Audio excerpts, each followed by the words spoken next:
Hello, I'm Kads, and welcome to today's video. So today we're going to be doing another free-to-play champion showcase, in this case for Ramantu Drake's Blood, one of the reward champions for completing his respective missions. So Ramantu Drake's Blood, lots of people are still working towards him, but we'll talk about how he's useful, where he can be used in the game, and how you could use him once you do get him. So Ramantu is definitely a fairly unique champion, so let's talk through his kit and what his capabilities are, because some bits of it are somewhat underrated compared to other aspects of it. But let's dive in. On the A1, attacks one enemy. It has a 100% chance when booked to increase the cooldown of one skill at random on the target, and it can also potentially place a stun if it's increased the cooldown to the max. One thing to note about this is that unlike other champions, there are plenty of champions who have a chance to increase the cooldown on their A1s, but his is a 100% chance, and he's Void Affinity, so it's very, very strong. It's guaranteed to happen every single time, and this is particularly powerful if he gets a counterattack in or something like that. You can just partially lock out one of their skills.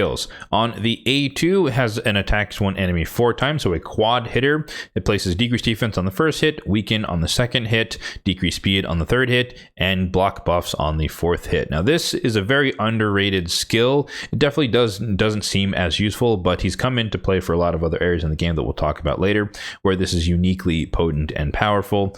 And then once it's booked, it has a 100% chance. I guess everything is 100% chance when booked, but he can place True Fear on all other enemies, excluding the initial target for 1 turn if the target is under 4 or more debuffs, which of course he's going to try and place himself. But if there's any other debuffs not of these 4 afterward, then the True Fear will still proc on all other enemies. And then lastly, of course, the skill he's most known for in terms of his capabilities, AoE attack here, 100% chance when booked of a full buff strip, and he can also place block active skills for 2 turns for enemies that don't have any passives. But more often than not, you're going to see the other part of it where it has a 100% chance of placing block passive skills for enemies with passive skills. Now, one thing a lot of people do get wrong with this ability is that it's not both, it's either or, because you either have passive skills or you don't have passive skills. So if you do have a passive, you're going to get block passives, meaning that technically speaking, if you're a cleanser, for example, you could just cleanse it right off because you didn't block your active ability to cleanse and stuff like that. But if you are a passive cleanser like a Doom Priest or a Tuhanarok, High Mother Maud,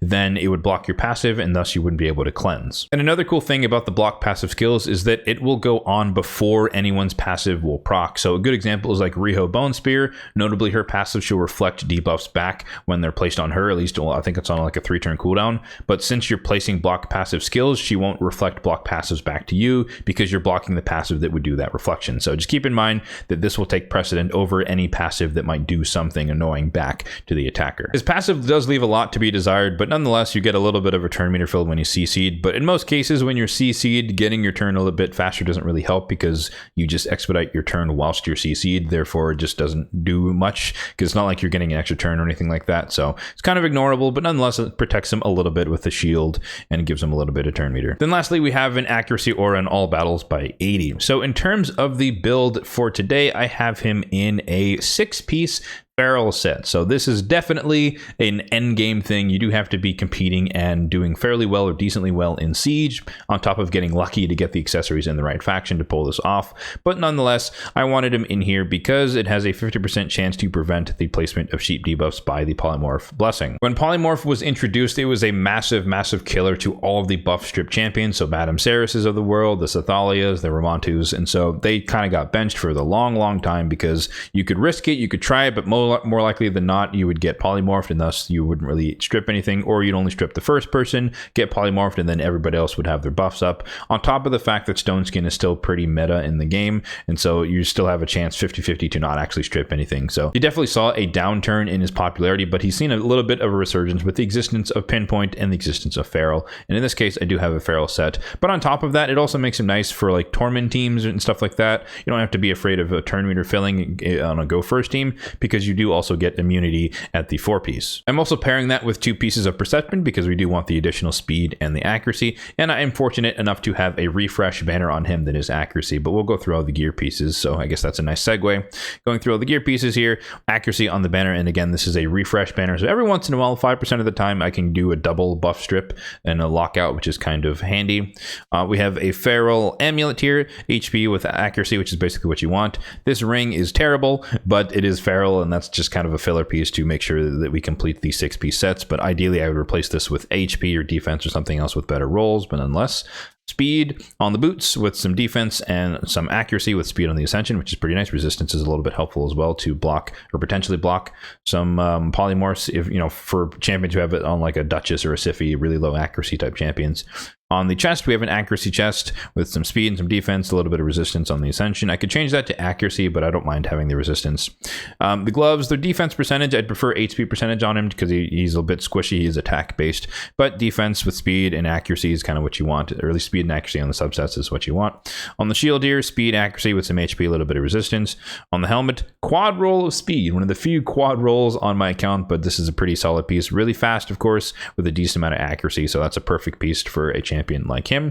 And then we have a perception weapon with some accuracy and some speed, a little bit of resistance. So all of that culminates in his total stats, which are as follows: 48,000 on the HP, 3,500 on the defense, 293 on the speed. So fairly quick. That is definitely in part thanks to the quad roll speed alongside the boost, the stat boosts from the feral sets and the perception sets. And then he essentially has 700 on the accuracy. So if we take a look at the masteries, this is definitely catered towards the arena, of course, as you might suspect. So these defense tree and the support tree. Defense tree, a little bit of the tankiness, take less damage type stuff, but notably coming down to retribution, as we talked about with the A1, can be pretty handy to counterattack and lock people out a little bit. And then the support tree, pretty standard debuffer stuff, hugging the right hand side, and ultimately coming down through Master Hexer, which is again very powerful. 3 turns, block actives and or block passives can be devastating on the enemy or to the enemy. And then Eagle Eye, of course, for more accuracy. So here we are in the arena, which is definitely his primary use case, and obviously feral is probably most potent there because you're not going to get polymorphed in PvE content, but nonetheless there are some examples where he can be used in PvE. But I do have this nicely curated team here at the top where we do want to, or definitely want to, block some passives here. So he's good against Wukongs, he's good against UDKs, but I do expect that UDK might be in Stone Skin, so there's a 50-50 chance we get removed there. If you have enough accuracy, you can block the passive of Mithrala, which will effectively lower her resistance to whatever her normal resistance is, so you get rid of that aspect of the passive.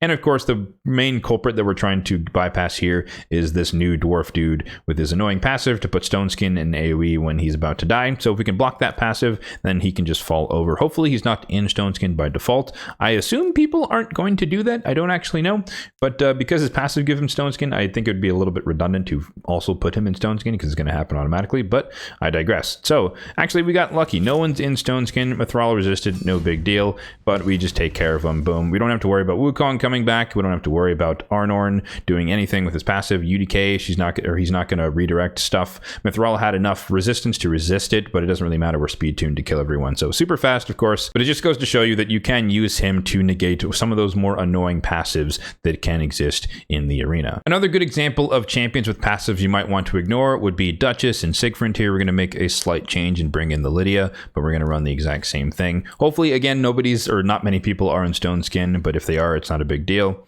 But obviously Narcisse as a nuker here already ignores passive, so we're kind of being a little bit redundant, but it's just for the expedience of the run. So everyone's passives are blocked. We even got lucky and stripped UDK. AoE attack. We don't have to worry about Sigfrind's passive doing anything crazy. We don't have to worry about killing the lucky, putting block damage on himself. Duchess's passive to reduce damage is gone, etc. So you could use any nuker in that instance, but a team like that can definitely work. Deal with, again, more of the annoying passives in the game. It's also decent against like Taurus and Marichka. You can get rid of the counterattacking thing. You can get rid of her revival passive and stuff like that. But of course, always bear in mind the risk that your enemies are going to be in Stone Skin. Therefore, there might be a 50% chance that you're not actually going to strip and place block passive skills. So keep that in mind. And again, the feral set is protecting us somewhat from polymorph. I'm not going to try and force us to have a opportunity to see that in action, but I think you guys can understand the utility of being able to block a sheep just by doing what you do. One of the more helpful but somewhat underrated use cases for Ramantu, in my opinion, is actually Dune Tower Waves. I know a lot of people run like a Seer Blast speedrun composition, but if you don't have that up and running and you're looking for champions to work through the Doom Tower Waves, of course, you do have to be able to fully clear Doom Tower in order to unlock Ramantu. That is one of the missions.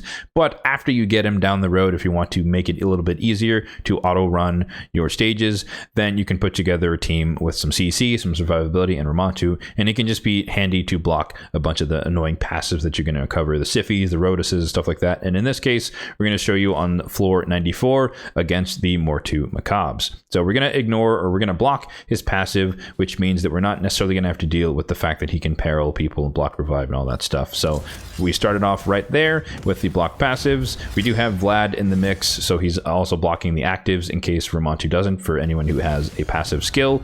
And then Stultus is in there as our secondary DPS, because he's just he brings his own increased defense. He has a little bit of a stun in the kit as well, and a couple of AoEs. So Python's in there, of course, because he's just like the ultimate tanky champion to keep everyone alive and running. So that is the core of the team. And yeah, unfortunately, we cycled a little bit too quickly there, so we might be in for a little bit of bad RNG here on wave 2, but nonetheless, we do have Armands in the mix as our primary CC kind of taking control. So you'll notice there that Ramantu, or that Mortu's passive procced there, because it is not yet blocked, meaning that technically speaking, even if we do block his passive after he gets hit, he can still peril. So just keep that in mind. It is not it is still possible at the moment, but once we come around here, we should be able to kill him before he gets back around to his turn, hopefully. But technically speaking, he could still peril it right now. Okay, he happened to not unlock it there, so we got lucky, but he could have done it, is the point.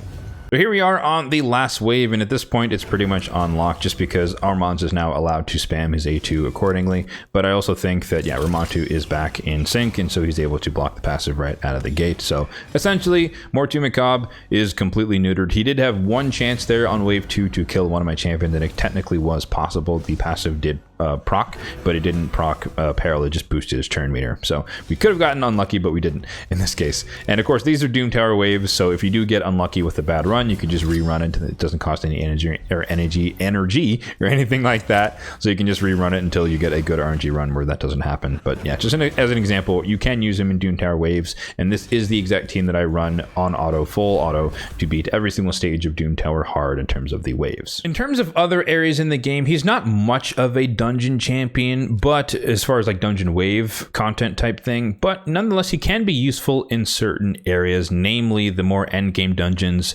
the Sand Devil's Necropolis and the Phantom Shogun's Grove. Again, his A2, it's single target, but you know, it brings a lot of good debuffs that are useful in a single target boss encounter. So the Sand Devil, for example, he's one of the best debuffers that people can use, because you're getting decreased defense, you're getting weaken, you're getting decreased speed, and you're getting block buffs. But more importantly, you're getting 4 debuffs put on the Sand Devil, which can basically guarantee that you're going to be doing maximum damage due to the Sand Devil's passive. And similarly for the Phantom Shogun's Grove, it's a single target encounter, so he can just be your primary debuffer. You don't necessarily need AoE, decreased defense, and weaken, because there's only one target to attack. I think it's fairly unlikely that you won't have Lydia before you have Ramantu, but if that is the case, he is useful in faction wars, and of course you could use him afterwards, just because again, he can block actives, he can block passives, he's a little bit of CC, and the True Fear can be handy as well. But more relevant, of course, would be the more endgame thing that has come out recently, which is Chimera Clan Boss. Same thing, it's a single target boss encounter, so he can be a very strong debuffer. You get decreased defense, weaken, but more importantly for this fight, you get decreased speed and block buffs, which of course we all know is very, very strong against the Chimera Clan Boss. Then last but not least, of course, you can use him in the Cursed City. Anywhere he's applicable, you can block annoying passives, you can block actives, and you can do everything else he does in his kit. All right, so that's going to do it for the free-to-play showcase for Ramantu Drake's Blood. I don't necessarily think he needs to be in a feral slot. I do think that's very helpful for the arena. Again, you can also be in Pinpoint if you do happen to have the gear for that, or you can run him in the build I used to have him in before, which is just triple perception with as much speed and accuracy as possible. All of those things can work, but feral just gives him the basically perception aspect of the build, on top of the fact that he is protected a little bit from polymorph. So that is how I chose to build him, and I do think it's a very strong way, more so end game for sure, but it's a very strong way to build him, so that he's useful in the arena as well as other areas. Let me know in the comment section down below if you yourself have unlocked Ramantu. I know it's kind of a mixed bag of my viewers as far as who is far enough along with their missions to have unlocked him. Doom Tower can definitely be a struggle depending on the rotation and the champion that you have, so totally understand if you don't have him yet, but eventually you should be able to unlock him and use him on your account, and I do think he is useful for a majority of the player base. Ramantu was the winner of the last poll, asking you guys to choose which champion you wanted to see showcased next, so stay tuned for the subsequent poll after this video goes live, asking you guys once again which champion you'd like to see for the next champion showcase. As always, if you did enjoy this video, then be sure to hit that like button down below. It really does help out the channel, and if you are enjoying the content on this channel overall, then feel free to hit that subscribe button down below as well for more content just like this one in the future. Thanks for watching, and have a good one.